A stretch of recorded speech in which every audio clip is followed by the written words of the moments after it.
ദേവന്മാരോ മഹർഷിമാരോ എൻ്റെ പ്രഭാവം അറിയുന്നില്ല.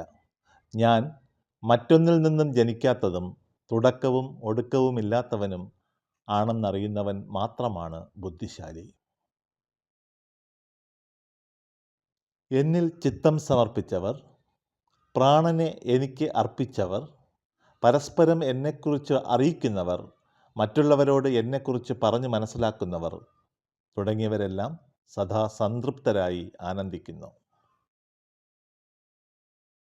അങ്ങനെ എനിക്കായി ചിത്തവും പ്രാണനും സമർപ്പിച്ച ഭക്തന്മാരോടുള്ള അനുകമ്പയാൽ ഞാൻ അവരുടെ അജ്ഞാനമാകുന്ന ഇരുട്ട് മാറ്റി അവരുടെ ആത്മഭാവമായ എന്നെ മനസ്സിലാക്കി കൊടുക്കുന്നു. വിജയം ആഗ്രഹിക്കുന്നവരിൽ ധർമ്മബോധമായും ജീവികളെ നിലയ്ക്ക് നിർത്തുന്നതിന് ശിക്ഷിക്കലായും രഹസ്യകാര്യങ്ങളിൽ മൗനമായും ജ്ഞാനികളുടെ അറിവായും പ്രവർത്തിക്കുന്നത് ഞാനാണ്. സകല ഭൂതങ്ങളുടെ ആദികാരണവും ഞാൻ തന്നെയാണ്.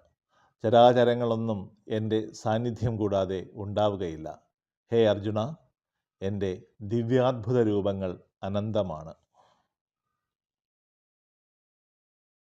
ദൈവിക പ്രഭാവമുണ്ടെന്ന് തോന്നുന്നതും ഉന്മേഷവും ഉത്സാഹാധിക്യവുമുള്ളതായി തോന്നുന്നതുമായ ഏതു ഭാവങ്ങളും വാസ്തവത്തിൽ എൻ്റെ തേജസ്സിൻ്റെ അംശം തന്നെയാണ്.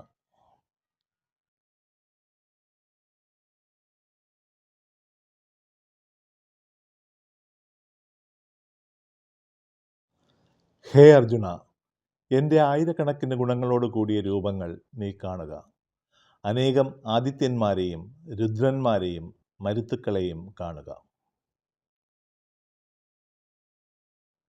ഹേ അർജുന, കാലസ്വരൂപ ചൈതന്യമാണ് ഞാൻ. ഈ ലോകങ്ങളെയെല്ലാം ക്ഷയിപ്പിക്കാനും സമാപിപ്പിക്കുവാനുമാണ് ഞാൻ ഒരുങ്ങിയിരിക്കുന്നത്. നീ യുദ്ധം ചെയ്തില്ലെങ്കിൽ പോലും ഈ യുദ്ധവീരന്മാരൊന്നും ഇനി ജീവിക്കാൻ പോകുന്നില്ല.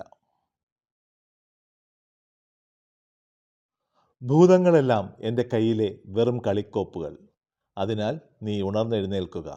എൻ്റെ പ്രീതി നേടി യശസ്സ് ആർജിക്കുക. ശത്രുക്കളെ വെന്ന് സമൃദ്ധരാജ്യം അനുഭവിക്കൂ.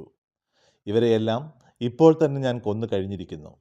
എൻ്റെ സംഹാര പ്രക്രിയയിൽ നീ ഒരു നിമിത്തം മാത്രമാവുക. അല്പവും വിഷമിക്കാതെ യുദ്ധം ചെയ്യുക. വിജയം നിന്റെ കൂടെ മാത്രമാണ്.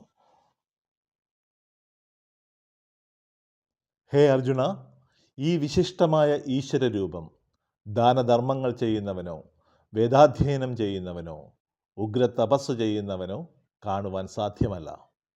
എൻ്റെ ഈ ഘോരരൂപം നിന്നെ ഭയപ്പെടുത്തരുത്. ഭയമെല്ലാം ഉപേക്ഷിച്ച് വീണ്ടും എൻ്റെ കൃഷ്ണരൂപം തന്നെ കാണുക.